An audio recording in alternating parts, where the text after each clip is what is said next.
Hey YouTube, this is a video about the 1979 Dodge Little Red Express that we did the LS swap in, the Little LS Express. It only made about 7,300 of these trucks, making it very rare to begin with. And then we made it even more unique, as you can see here. We put a Chevrolet 5.3 from an 03 Tahoe. We put the Elgin E1840 cam, new lifters, valve springs, push rods. We basically rebuilt the entire engine besides for the lower end, the main bearings and the rotating assembly. Believe it or not, the paint is Chrysler Industrial Red. So it's actually a Chrysler color.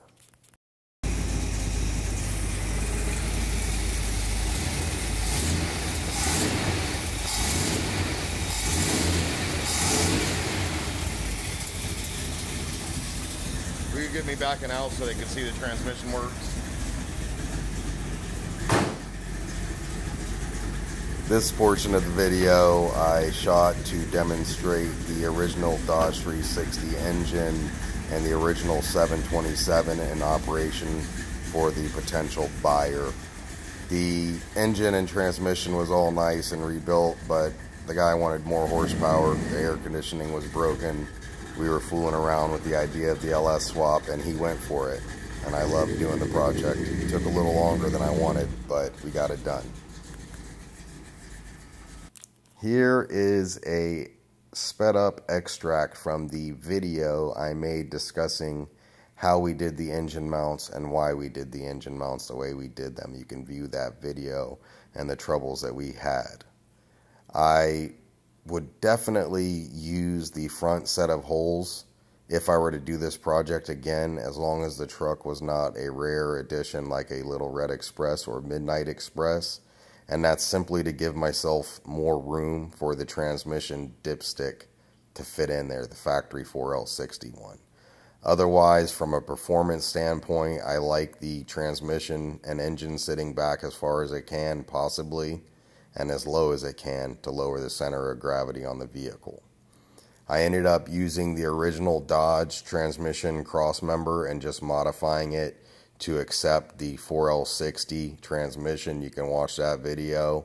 Basically just gutted anything that Dodge welded in there out and welded a flat plate in. This part of the video is very important. You can see how we made the engine mounts regardless of which set of holes that you wanted to use. You could use this same exact technique and make your own engine mounts. You probably don't need to go through all the trouble that I did. You can just get your own steel and weld it together. But I was following some advice and instruction that I thought was going to be like hitting the easy button, and it turned out not to be. But I believe that it pushed me to make the project better at the end of the day, and I really like how it turned out. Pretty much looks like the engine came in there from Dodge in 1979.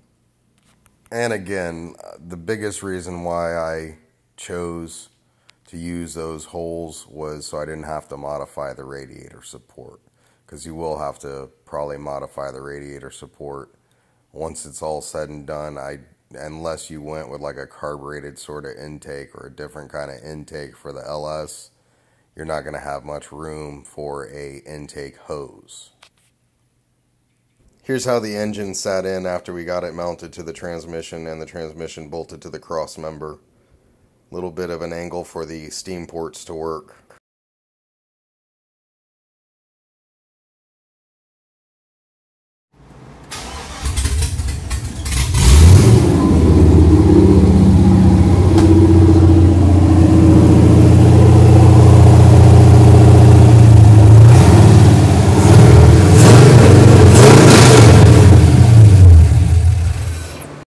This video was taken shortly before I fired it up for the first time.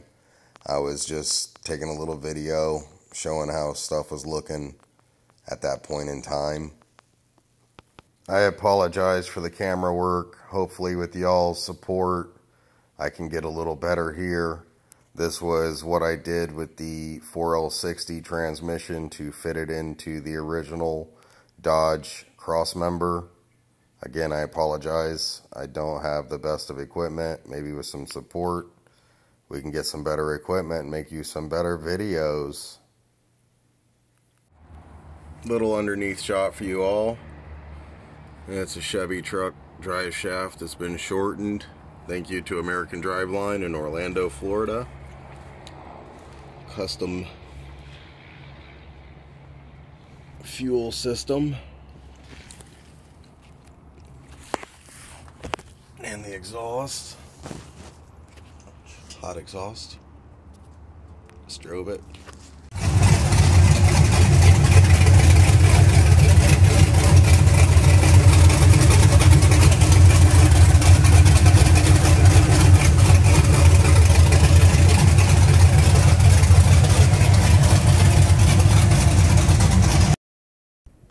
Here you see some photos of how I did the air conditioning system. Sanin 508 compressor. I made the AC lines. It's all vintage air parts. This truck did not have an AC cycling switch from the factory. I don't have a close-up, but I had to add one in, which would have came in this era of Dodge from about 82 up.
That's usually what they try to put them at, I think.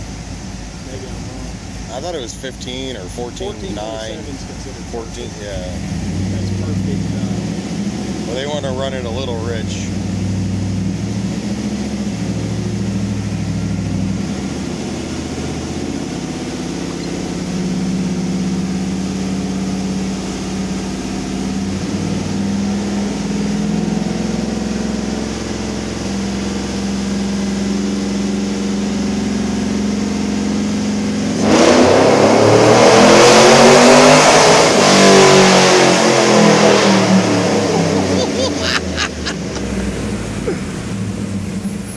Chevy truck drive shaft that I had cut down.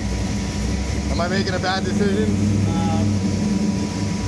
I would tell the hit it fine. I wouldn't recommend doing this a lot. No, this is the Like over 100 milliliter a lot should not be doing it.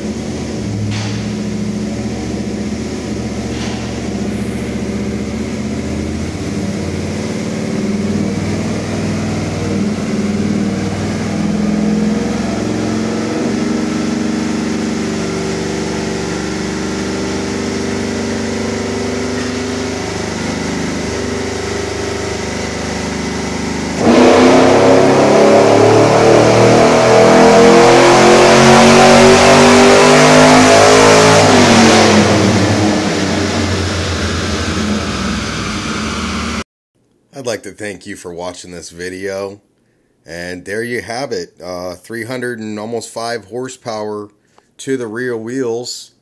Not bad for what we did there.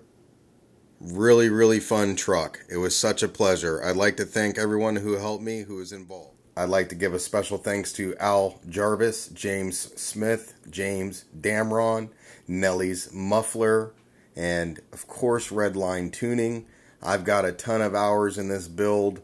I had a lot of fun doing it. I just wanted to say thank you to all of those who were involved and helped me making this a reality.